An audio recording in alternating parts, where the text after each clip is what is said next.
Good morning. Welcome to the Kickstart. It is Monday, August 5th. Going to be an awesome week. Y'all get ready. After the countdown, we're going to kick this.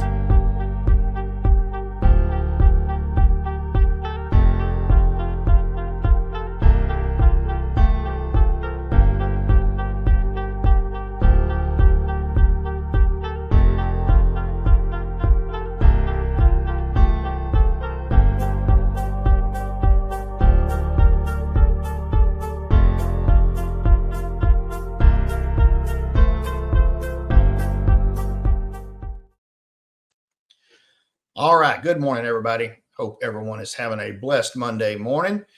It is August 5th. My name is Harlan Pickett. I am president of Eagle Care Health Solutions. And like I do every single week that I can, anyway, sometimes a conference or some type of family event will prevent me from doing your weekly update.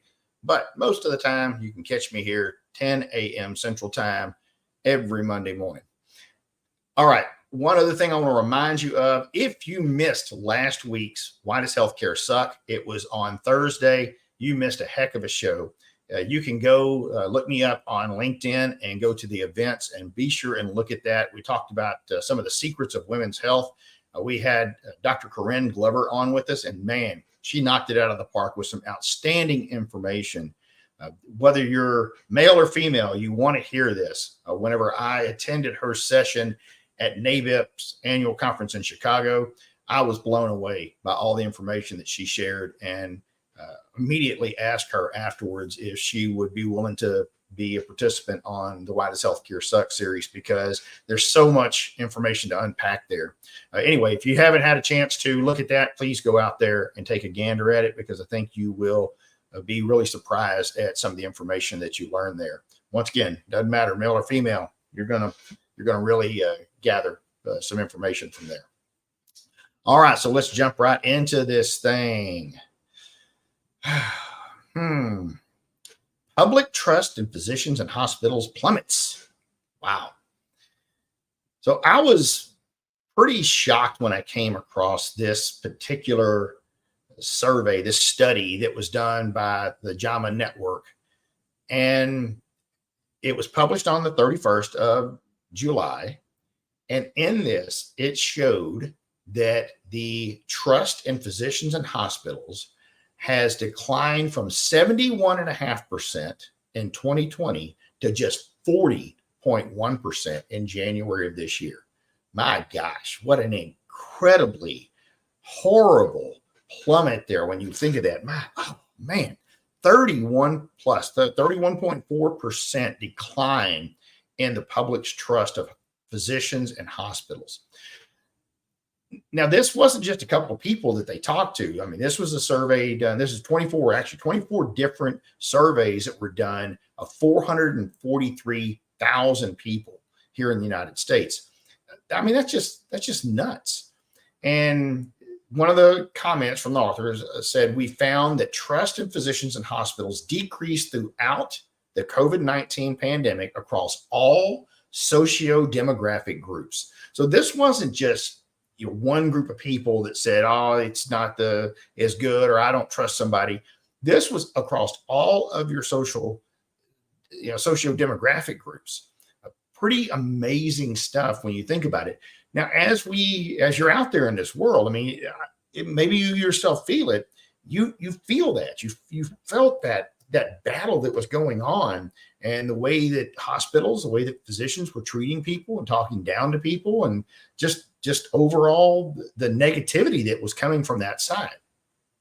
Now, in contrast to that, whenever you look at folks that had direct primary care, physicians that were taking care of them, we just didn't see that same type of conflicts there, because something unusual happens there, right? There is actual relationships with physicians. Wow, what a crazy idea to have a relationship with my physician that we trust one another. Because that relationship was there wasn't as much distrust. In fact, I don't know anyone that has had a direct primary care relationship that say that they didn't trust their doctor through all of those different situations that were going on there. And I think a lot of times it's because of those relationships that they had. Anyway, pretty startling numbers that are out there on the trust of physicians and hospitals. And it is up to those organizations, not anybody else. It's up to those physicians and those hospitals to regain that trust. And it's gonna be a long uphill battle, I can tell you that. But that's what they're facing right now, without a doubt. That's gonna be a tough deal.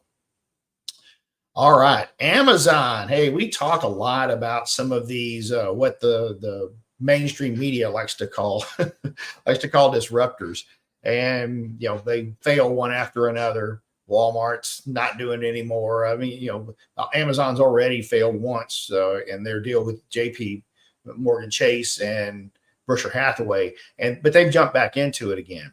However, an internal document that was kind of uncovered by Business Insider shows that Amazon projects to lose about $1 billion in their healthcare services for this year. So, you think, okay, well, man, that's obviously a pretty good chunk. But even though they understand that they're going to lose that, they're not super concerned, apparently. So this document shows, because they're also projecting that same healthcare unit that is projected to lose $1 billion, they're actually going to increase their revenue by 30%, up to $3 billion. So they're seeing an increase. They're just seeing more go out, of course, instead of coming in. And they're also looking at a loss of over $400 million on their pharmacy unit. But here's the other side of it. Here is why it's not probably as big a deal to them. I mean, these numbers, of course, just make no sense to us. That's just ridiculous. Any regular folks look at that and you're like, there's just no way. Well, Amazon reported $148 billion in revenue so far, or for the second quarter, and that's up 10%.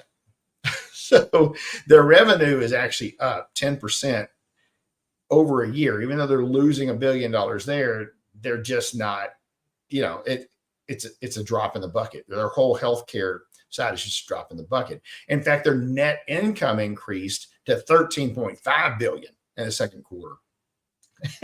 And that's almost double what it was the year before. So they were at $6.7 billion during the second quarter of 2023. So they're not hurting. The whole point of this is they're not hurting, and they appear to be pretty locked in on seeing what they can do to change healthcare, even though they are, there's a lot of money that they're losing. So it'll be interesting to see how long they stay in this thing, or if they're in for the long haul. Just hearing some different folks talk about what One Medical looks like. Of course, that's the big side of what they're doing is, One Medical wants to be a certain thing, and I guess we'll see if they end up being that. But there's still a lot of concern about the services they're providing in the market that they're attempting to really gain a foothold in. So we'll see what that looks like over time. I thought those numbers at first when I looked at them were pretty startling. Then whenever I looked at them compared to the whole grand scheme of Amazon, it literally is just a drop in the bucket. But we'll see if they maintain this, if they ever are able to make it profitable, or as so many of these others, just like Walmart. And we're seeing Optum kind of get out of a little bit of the stuff too. Optum is closing practices. They can buy enough of them, and now they're closing some. And we're seeing the same thing, of course, with Walgreens. Walgreens closing a number of the Village Medicals. So we'll see what happens in the long run with that. But a lot of these big players are not finding the success that they felt that they would. All right. You guys knew I couldn't get through this without talking about another lawsuit. Wells Fargo has been sued over the drug cost in their employer health plan. Not surprising. We know that these things are going to continue to happen. We know that a lot of the employers, especially some of the larger employers that are primarily self-funded, that they're facing this. It's been warning. Mark Cuban has made that very clear whenever his comment here a couple of weeks ago about if you're receiving rebates, it's not a matter of if you're going to get sued, it's when you're going to get sued. And here we go. This is another big one, following, of course, the Johnson & Johnson lawsuit that was filed earlier this year. Same basic situation. We have employees, that are saying, hey, the plan is paying way too much. Now, an interesting thing on this is it's former employees that are now doing this. Okay, so this lawsuit was filed, ironically, by the exact same law firm that filed the case against Johnson & Johnson. That is Fairmark Partners LLP is who that law firm is. Okay, but the former employees are saying that because of the way that the relationship the plan has, and with their PBM in particular, that Wells Fargo was paid much more than medication should have been. The example they used is they paid almost $10,000 for a generic medication for multiple sclerosis that a pharmacy could sell for $648. So that's obviously a huge difference. And they're saying, hey, that's not fiduciary. And we know that that is certainly the case and that they must be fiduciary. And well, where we're seeing this, of course, most of all, is not just in the claims data. And they haven't gone after anyone specifically for paying too much to hospitals or anything else, although we have seen some of those, especially unions, trying to get the claims data to prove this stuff out. What we're seeing this mostly on right now, of course, is the prescription drugs. Hey, that is an easy one to find. Let's be honest. Whenever you're looking at the claims data, if you're able to get your hands on that claims data, the easiest place to find overspend is definitely in the prescription drugs, because that's low hanging fruit. There's no doubt that there is a lot of money going to other places whenever you look at the difference in the costs there, and knowing what the medication could be, could get for it. Now, in this particular case, they were using Express Scripts. That's who the PBM was for Wells Fargo, was Express Scripts, which is part of Cigna. What happens? We'll see. In Johnson & Johnson case, their comeback to the lawsuit is that the individual that filed the lawsuit, now remember, nothing's been done in that yet, but the individual that filed the lawsuit was not taking the medication. So they're saying, hey, this person filed this lawsuit, but they really have no standing because they were not taking the medication anyway. Now, I can see the same type of situation here with Wells Fargo, because now it's former employees that are filing a lawsuit against an employer that they no longer work with, complaining about the cost of medications. I don't know. Once again, I'm not a lawyer. I have no idea why they're, and maybe the employees that they could have found that were in this case, they don't want to rock the boat. It's very possible that they fear of retaliation, and therefore they're not going to complain about it. But we'll see what happens down this road. Once again, these are just the first of many, many to come. Obviously, when you see that these two big ones are from the same law firm that's filing them, they clearly are looking for more. I believe that I know that I've heard other people say as well that you can go out and find firms that are requesting employees from certain companies to reach out to them because they're looking for plaintiffs is what they're looking for. So there you go. We're very interested to see what happens in these, but it is certainly something that you can use as a wedge, right, folks? I mean, that's what we're looking for. If we're looking to help employers make a bigger difference and help them be fiduciary, because that is their responsibility.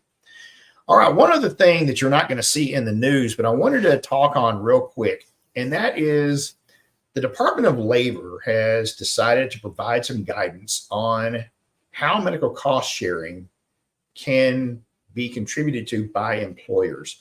Now, I'm not going to get too deep into this because I'm not saying it's fluid. Their actual recommendations are pretty clear.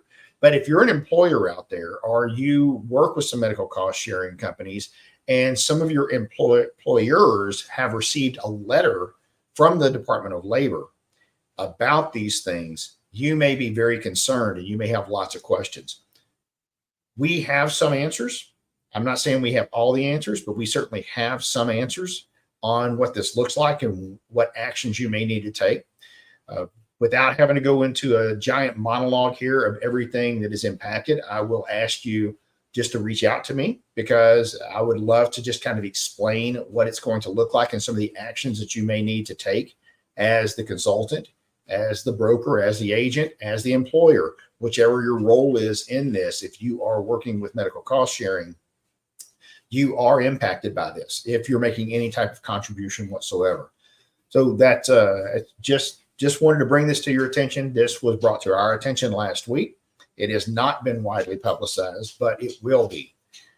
Typically, the Department of Labor is not in the game of giving guidance like this. It's usually they just come to crack down on stuff. In this case, they are providing a roadmap on how you can address these things. I'd love to share that with you. We may end up doing a totally separate show on that so that people have some of that guidance. But right now, we're still kind of working through it ourselves. Just wanted to let everyone know that it was out there. All right, that is what I've got for you today. If anyone has any questions, we'll be on for just a second here longer. You can put those questions in the comments. You also, if it's after the show, you can also, don't forget, go out and put those questions or comments, and be happy to respond to those at a later time as well. We did talk, as I mentioned at the beginning of the show, we talked about women's health for our July Why Does Healthcare Suck? Although, of course, it was actually on August 1st. Yes, I know the month changed, but that's just the way the schedule worked out. However, we will, at the end of this month, be doing a Why Does Healthcare Suck on men's health. So pretty excited about that. Going to have an awesome DPC doctor with us to talk about those issues. So be on the lookout for invites for that, and of course, the posting of that particular event. And we're also just about a month away from Health Benefits Nation. So if you have not learned anything about that yet, then please go out and look for Health Benefits Nation information. That is coming up in Nashville at the beginning of September. All right, folks, hope you have a blessed week. Look forward to talking to you if you have some questions about that new DOL guidance. Everyone have a super outstanding day, and we'll catch you next time. We're out of here.